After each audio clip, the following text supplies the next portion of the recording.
वायन जब किसी और को वहां देखती है तो पलटकर वापस जाने लगती है कि उसे वो आदमी आवाज देकर रोकता है।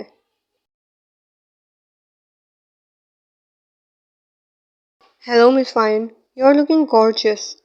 वो वायन की तरफ बढ़ता है और हाथ मिलाने के लिए अपना हाथ आगे करता है।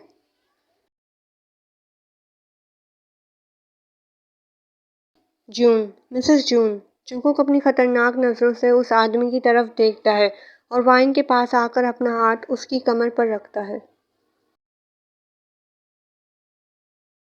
हाँ वही, मिसेस जून। वो मुस्कुराकर अपना हाथ पीछे कर लेता है। जान, तुम ऊपर अपने कमरे में जाओ। वो वाइन की कमर जोर से पकड़ता है कि वाइन को दर्द होने लगता है। मैं अभी कमरे में आया। जंगकुक के चेहरे पर मुस्कुराहट थी लेकिन उसकी कमर पर वाइन की कमर पर गिरफ्त मजबूत। हाँ ठीक है, ठीक है। वाइन डरते हुए कहती है। जंगकुक उसकी कमर छोड़ता है। वो फौरन वहां से भाग जाती है। वैसे मानना पड़ेगा मिस्टर जून, आपकी बीवी बहुत ही खूबसूरत है। उसकी नज़र वायन पर थी।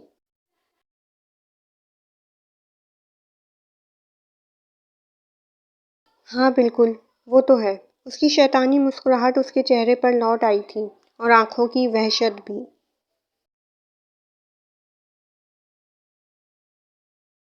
सीढ़ियों के पास मेड खड़ी थी। वो वाइन को अपने साथ ऊपर ले जाती हैं। दाई अम्मी, आपने आपने मुझे बताया क्यों नहीं कि नीचे कोई आया है।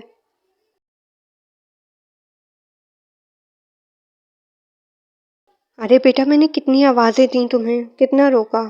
तुम तो हवा के घोड़े पर जो सवार हुई, जरा नहीं रुकी।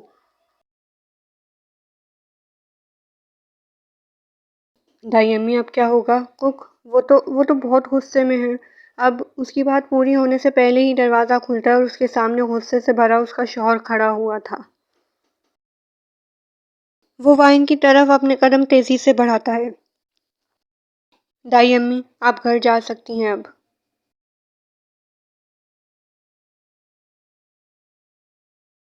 बेटा, वो अभी थोड़ा काम रह गया है, तो वो अपनी बात मुकम्मल करें उससे पहले ही जंकुक अपनी वहशत भरी नज़रें उन पर घुमाता है। वो वहीं चुप हो जाती हैं और सर झुका लेती हैं। वो जंकुक के गुस्से को बहुत अच्छे से जानती थी। वो वायन की मदद करना चाहती थी लेकिन जंकुक के गुस्से के आगे किसकी हिम्मत थी कि वो कुछ बोले। दाई वायन पर अपनी अफसरदा नज़रें डालती हैं और सर झुकाकर चली जाती हैं।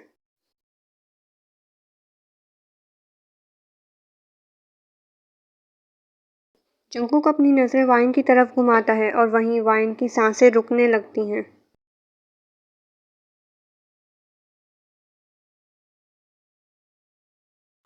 कुक, मेरी मेरी बात सुने प्लीज़। मुझे मुझे सच में नहीं पता था कि नीचे कोई आया है। मैं वाइन की बची कुची आवाज़ भी उसके हलक में दब जाती है जब जंकुक अपना बेल्ट खोलता है। मेरे अलावा कैसे किसी और की नज़र तुम पर पड़ सकती है? कैसे कोई तुम्हारी खूबसूरती देख सकता है मेरे अलावा? हाँ, कैसे? आखिरी अल्फाज चीख कर कहता है। वाइन की रूह कांप जाती है। कुक, मुझे मुझे सच में नहीं पता था कि नीचे कोई है। दाई अम्मी ने जैसे ही आपका नाम लिया, मैं उनकी बात सुने बिना ही आपके पास भागती हुई आ गई। प्लीज़ मेरी बात का यकीन करें। कमरे में आने से पहले भी तो देख सकती थी ना तुम जान, हाँ? और आ ही गई थी तो उसके कहने पर रुकी क्यों? उसका लहजा भले ही धीमा था लेकिन वो धीमा लहजा भी उसके गुस्से का इजहार कर रहा था। ओ प्लीज़ मेरी बात सुने, प्लीज़। कहीं ऐसा ना हो आपको बाद में पछताना पड़े। वाइन के आंसू गिरने लगते हैं। तुमने मुझे गुस्सा दिलाया है। मेरे मना करने पर भी तुम किसी और के सामने आई। जो चीज़ मेरी है उसे कोई और कैसे देख सकता है? वो बेल्ट निकाल कर वाइन के जिस्म पर मारता है। वाइन दर्द से चीखती है और ज़मीन पर गिर जाती है। जंकुक उसे और मारता है।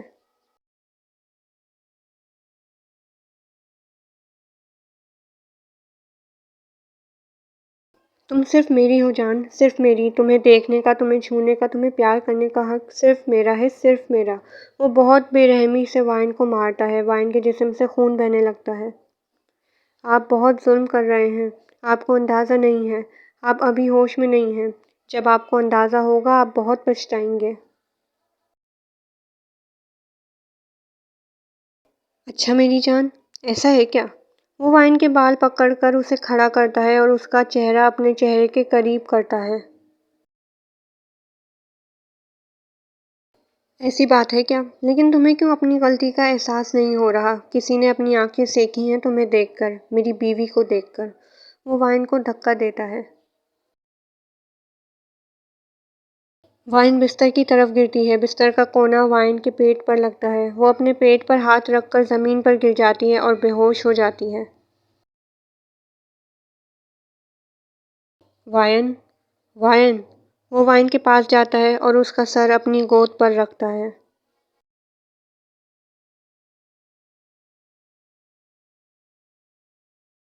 वायन, वायन मेरी जान उठो प्लीज़। ये मैंने क्या कर दिया?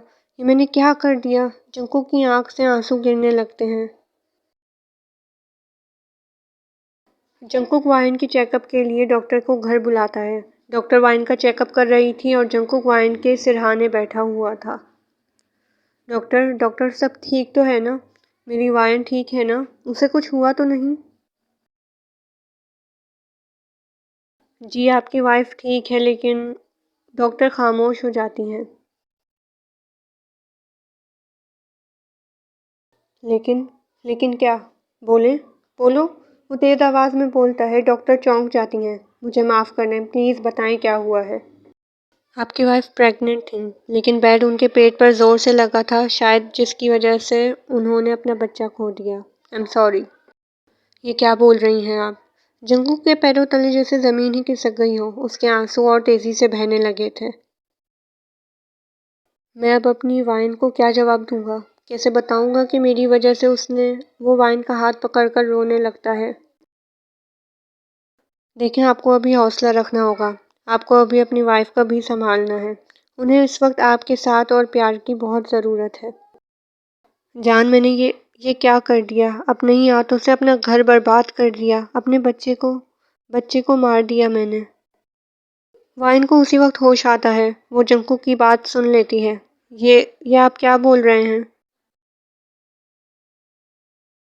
जान, जान तुम्हें होश आ गया? तुम ठीक तो हो? तुम्हें कुछ चाहिए? कुछ? वाइन उसकी बात काटती है।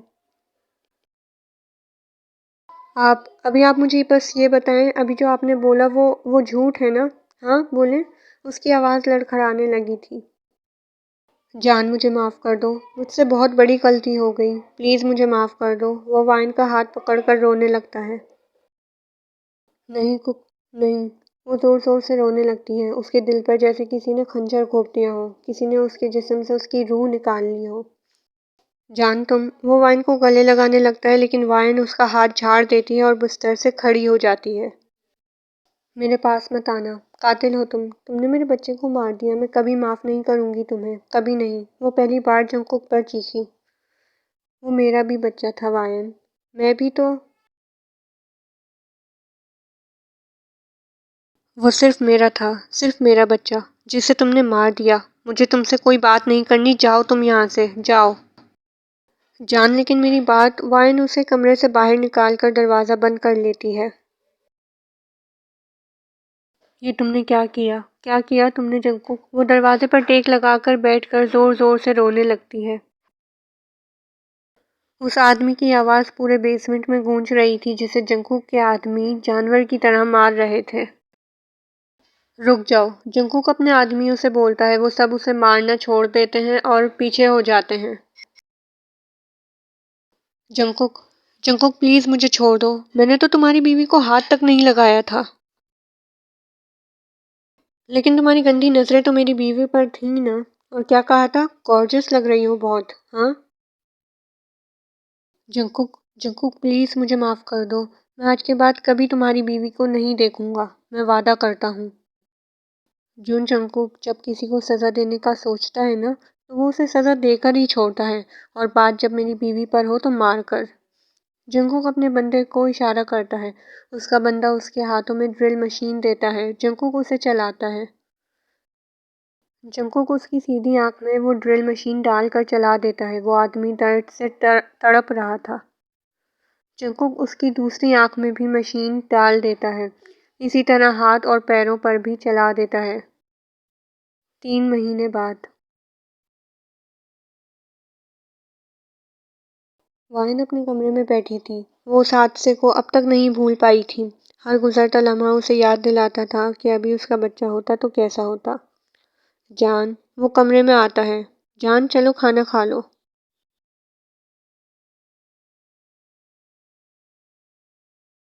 वायन उसकी बात का कोई जवाब नहीं देती।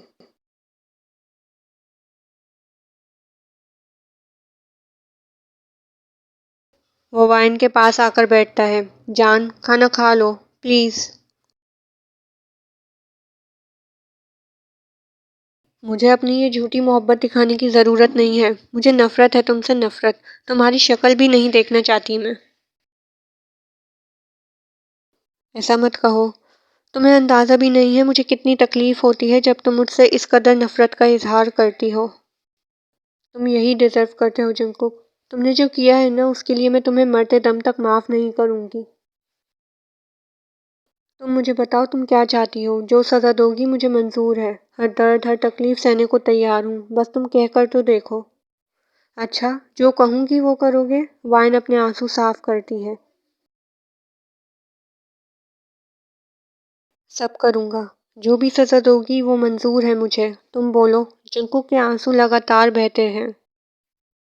ठीक है तो फिर मुझे आज़ाद कर दो। छोड़ दो मुझे, जाने दो अपनी इस कैद से बाहर। मुझे तुम्हारे साथ अब एक लम्हा भी नहीं गुजारना। इतने महीनों जंकुक ने वाइन का सख्त रवैया बर्दाश्त किया, उसके गुस्से को, उसकी नफरत को चुपचाप सहा क्योंकि वो जानता था कि आज जो कुछ भी है सब उसकी वजह से है। लेकिन आज वाइन की ये ख्वाहिश सुनकर उसे ऐसा महसूस हो रहा था जैसे कोई उसके सीने पर अपने पंजे गाड़ रहा था।